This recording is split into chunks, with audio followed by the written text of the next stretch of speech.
Let's begin by understanding the fundamental difference between probability and non-probability sampling methods. Ano nga ba ang pagkakaiba ng probability and non-probability sampling methods? Meron ako ditong dalawang pagkakaiba nila. So, unahan natin sa probability sampling. Probability sampling is a sampling technique where every member of the population has a known and equal chance of being selected for the sample.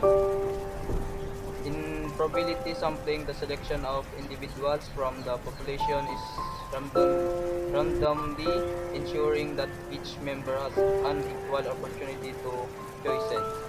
Probability sampling methods aim to create a sample that accurately represents the population from which it is drawn. Common types of probability sampling include simple random sampling, satisfied sampling, cluster sampling, and systematic sampling. Dito naman tayo sa non-probability sampling. Non-probability sampling is a sampling technique where not all individuals in the population have an equal chance of being selected for the sample.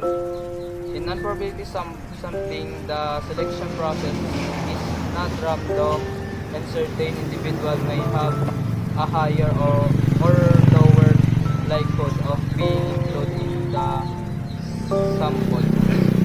Non-probability sampling methods may not always result in a sample that is representative of the population, leading to potential biases. Common types of non-probability sampling include covariance sampling, purposive sampling, equata sampling, and snowball sampling. Yun lang. Explain mo nga ang apat na method ng probability sampling.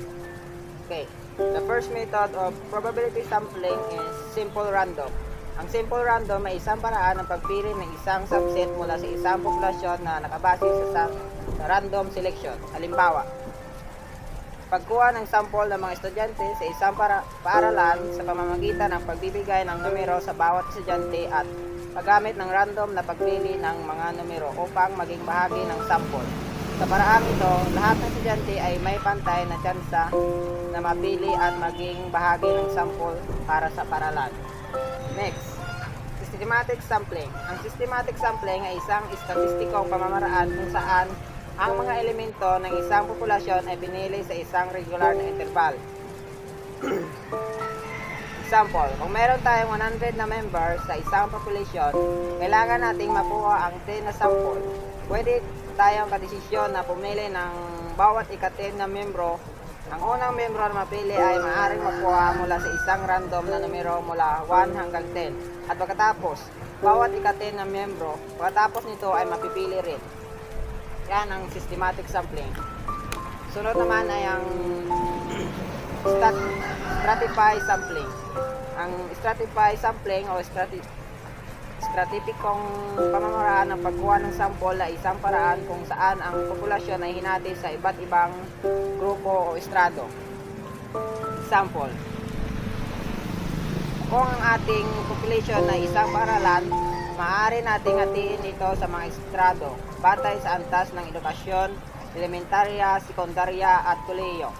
Pagkatapos natin mabuo ang mga estrato, kunin natin ang isang sample mula sa bawat grupo.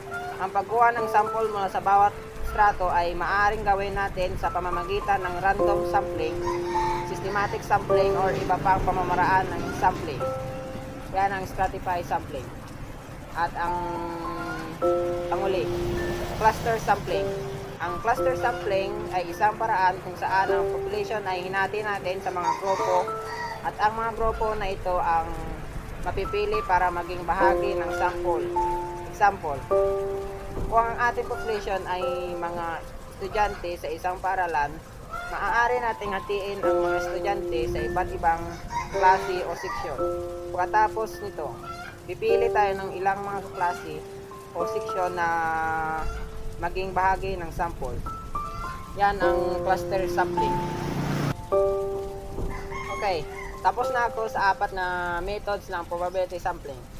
Ikaw naman, explain mo nga ang 5 methods ng non-probability sampling. Sige Sige, ako na mag-explain. Convenience sampling. This method involves selecting individuals who are readily available and accessible to the researcher. It is a quick and easy way to gather data but may not be representative of the entire population. Pangalawang non-probability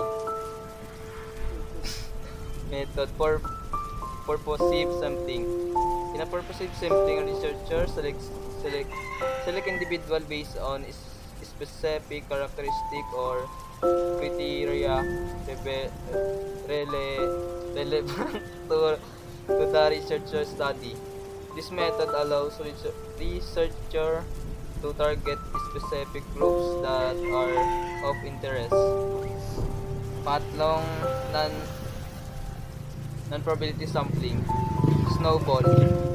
Snowball sampling is used when the population of interest is hard to reach. Researchers start by selecting a few participants who then refers other participants, creating a snowball effect. Ano ganito? Quota sampling. Quota sampling involves dividing the population into subgroups and then setting quotas for each subgroup. Participants are then selected non-randomly based on these quotas. Ikalimang non-probability sampling, judgmental. In judgmental sampling, researcher use their judgment to select participants who they believe are most representative or relevant to the study. Yan ang 5 non-probability sampling methods. Okay. Thank you for watching the video on probability and non-probability sampling.